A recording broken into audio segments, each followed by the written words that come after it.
समय है और ऐसे समय में हम सब लोग श्रीमद् देवी भागवत महापुराण ज्ञान यज्ञ के इस ज्ञान गंगा अविरल धारा में स्नान करने के लिए यहाँ पर उपस्थित हुए हैं। सज्जनों, बड़ी बात है।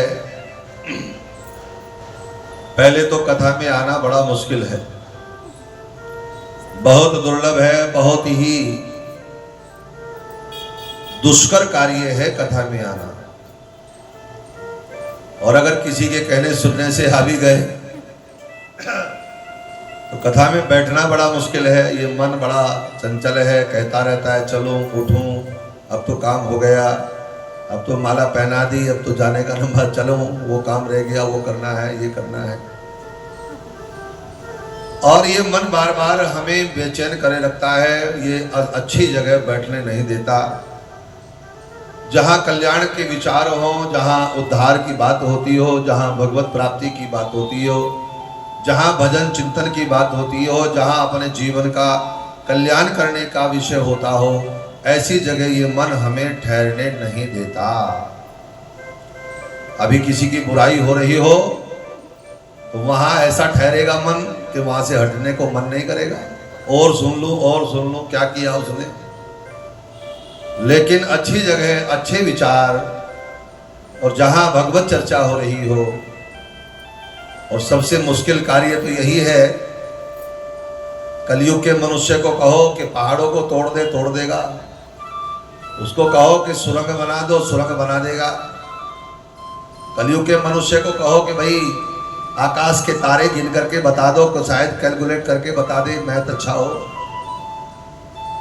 लेकिन अगर कलयुग के मनुष्य को कहो कि नहीं, 2 घड़ी आज कथा में बैठना है, संसार को भूल करके, या 2 घड़ी भगवान का भजन करना है, तो मानो पहाड़ टूट पड़ेगा। ऐसा किसी ने कोई फरमान सुना दिया हो, कोई सजा का प्रावधान कर दिया हो, ऐसा होता है। लेकिन मेरे भाई बहनों, इसलिए हमारे महान पुरुषों ने कहा, बड़े भाग्य पाइए सत्संगा, बिन ही प्रयास होत भव भंगा। बड़े भाग्यशाली जीव को ही ये सत्संग की प्राप्ति होती है। और भाग्यो देन बहु जन्म समर्थितेन, भाग्य उदय होता है तभी इस ज्ञान गंगा में स्नान करने का अवसर प्राप्त होता है। मेरे भाई बहनों, आज कलिकाल चारों तरफ से मानव के मन और बुद्धि को बिगाड़ रहा है। मानव की इंद्रियां दूषित होती जा रही हैं।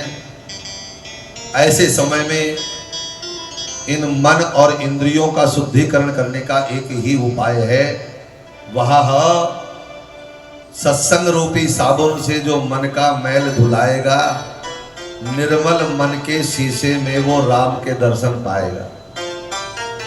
एकमात्र सत्संग ही है जो मानव का हृदय का शुद्धिकरण करता है। आपने देखा होगा, आज की सरकारें कहती हैं शुद्ध करो, शुद्धि भाई पवित्र रखो, सफाई करो। हमने कहा भाई बाहर से सफाई कब होगी, जब अंदर की सफाई होगी। अब मानव के अंदर की सफाई करने का तो एकमात्र साधन है, वह है सत्संग। वहां मानव आता नहीं है, तो बाहर की सफाई तभी होगी जब हम अंदर की सफाई करेंगे। बाहर तन है उजला उजला, मन है गंदा गंदा, ऐसे में कैसे हृदय में बैठेगा वो ईश्वर। तो कहा, इस मन का शुद्धिकरण करना मानव की सबसे बड़ी बुद्धिमता है। कल की कथा आप लोगों ने बड़े ध्यान से सुनी। आइए हम बड़े प्रेम से बैठे, कमर सीधी, गर्दन सीधी, और एकाग्र मन करके इंद्रियों को वश में करते हुए उस महामाया पारा अम्बा जगदम्बा के चरणों में अपने ध्यान को एकाग्रचित करते हुए कानों के रास्ते भगवती की इस पावन पवित्र कथा को अपने हृदय तक ले जाने का प्रयास करें। कल की कथा आप लोगों ने कहां तक सुनी थी? कल की कथा में आप लोगों ने क्या क्या सुना था?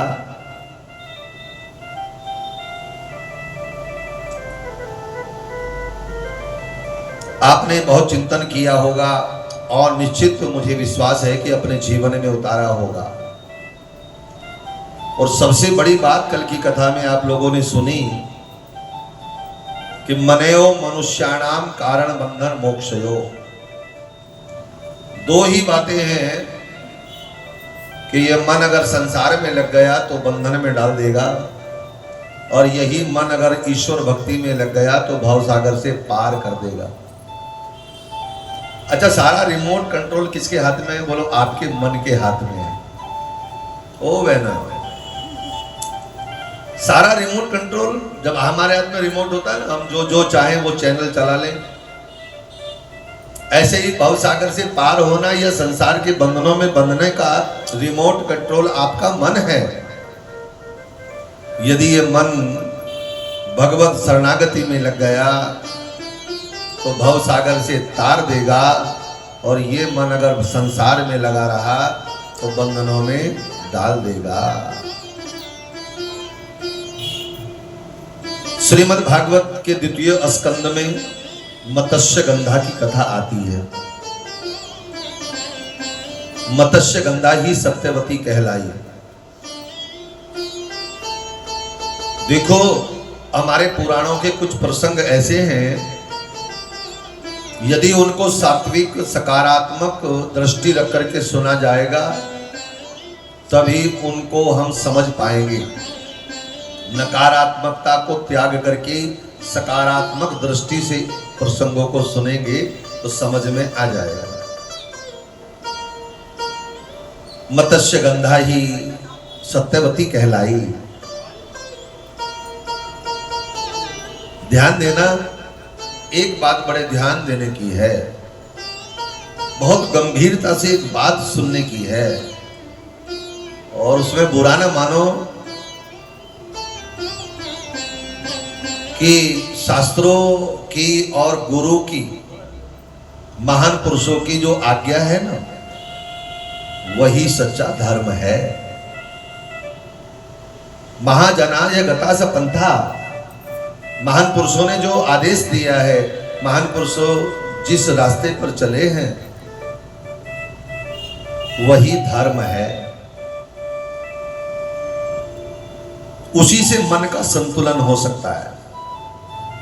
महान पुरुषों के विचार जब तक कानों के रास्ते हृदय में नहीं उतरेंगे तब तक हमारे मन का संतुलन नहीं हो पाएगा। अच्छा, बड़प्पन कहाँ है? ज्यादा धनवान होने में बड़प्पन नहीं है भैया। ज्यादा धन तो मनुष्य की बुद्धि को बिगाड़ देता है, मन को बिगाड़ देता है, गलत कार्यों की तरफ भेज देता है। ज्यादा बलवान होने में भी बड़प्पन नहीं है। बलवान बल का भी पता नहीं कितने दिन का है। संसार में किसी वैभव को प्राप्त करने में बड़प्पन नहीं है। अरे भाई, वो तो कब जितना कब कितना बढ़ जाए और कब कितना घट जाए उसका कोई पता नहीं है। सच्चा बड़प्पन तो ईश्वर की भक्ति में है।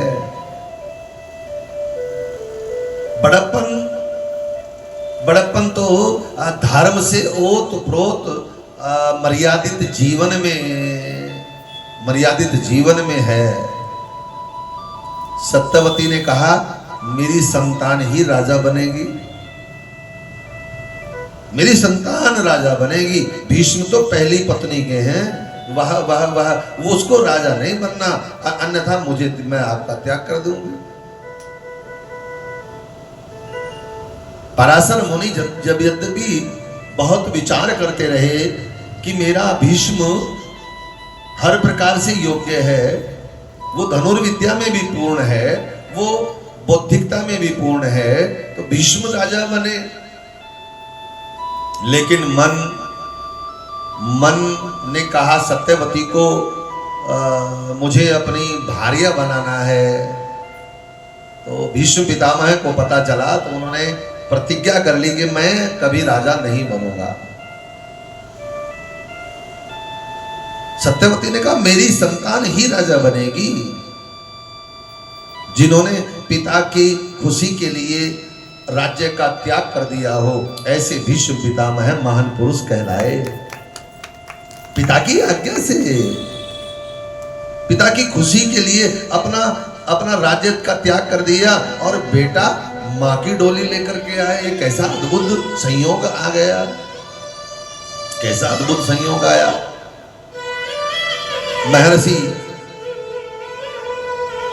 पराशर मुनि जो कि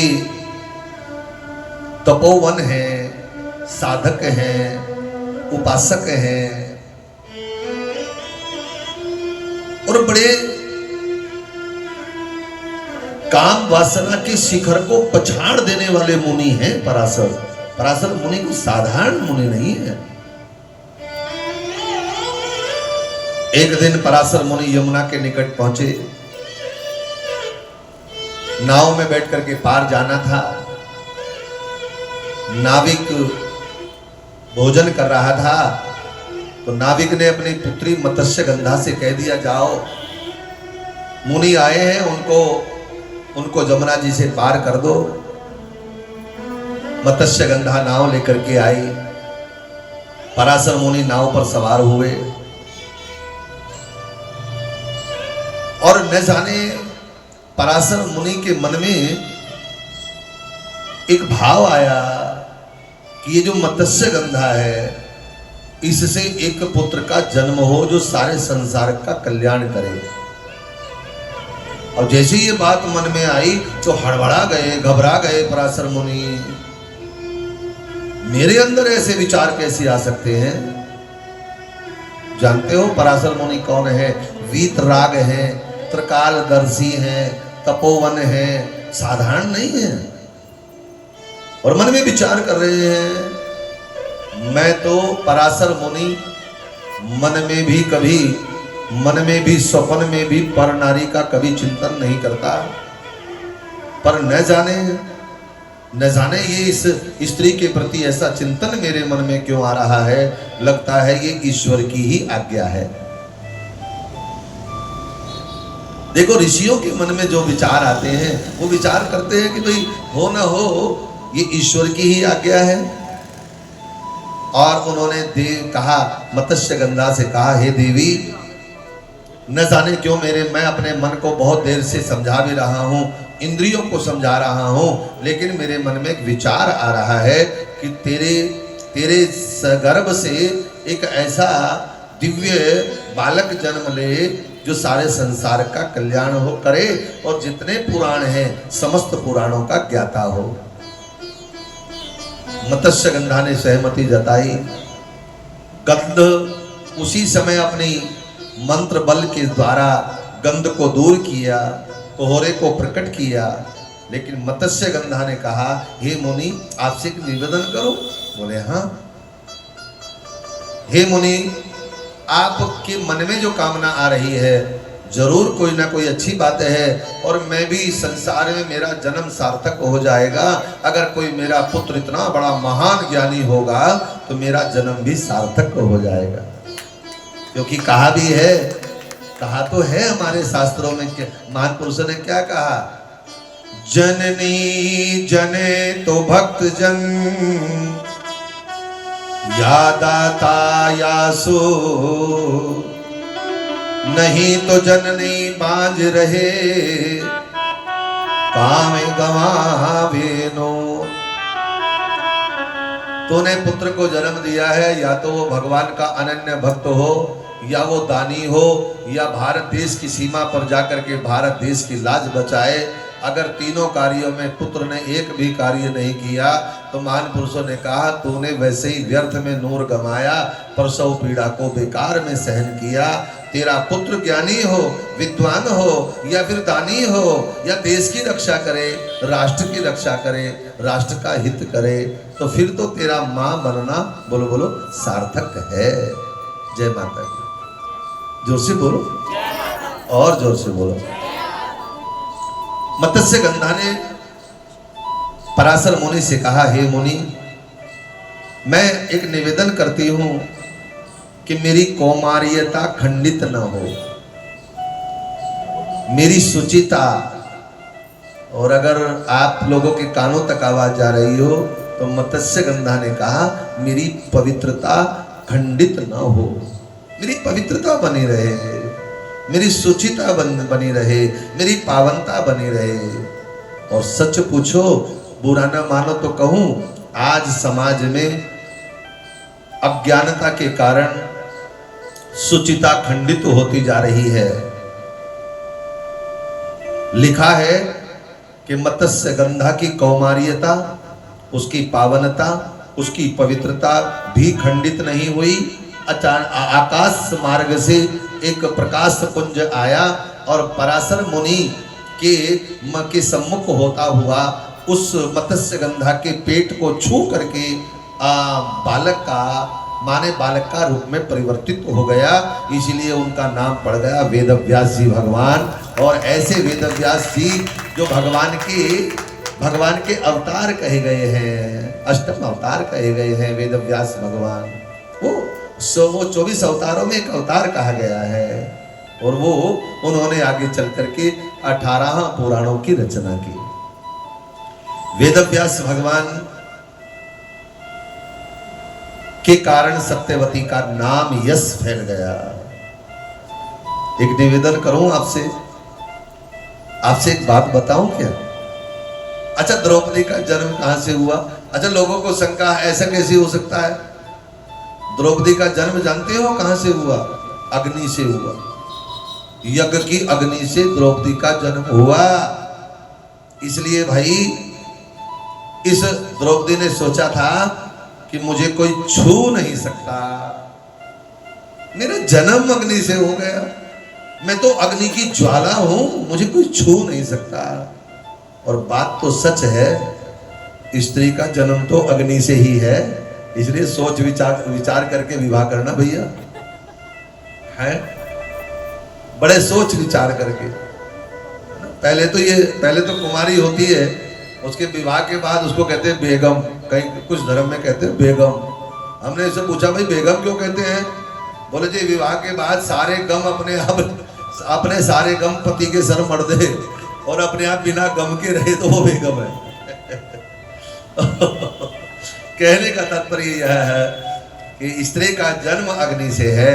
और सुनो, स्त्री तो है ही अग्नि, मासिक धर्म की अग्नि को जो संभाल करके रख सकती है, ऐसी नारी को बड़ी ताकत दे करके भगवान ने संसार में भेजा है।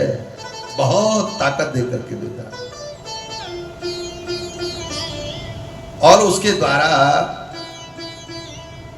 गृहस्थ का पालन, इतनी बड़ी बड़ी सहन शक्ति स्त्री को भगवान ने दे करके भेजा है। हाँ, विद्या समस्तास्त देवी भेदा। फिर बोलो, विद्या समस्तास्त देवी भेदा। समस्त विद्याओं का जो पुंज है वो नारी है। बोलो, नारी समस्त विद्याओं की पुंज है।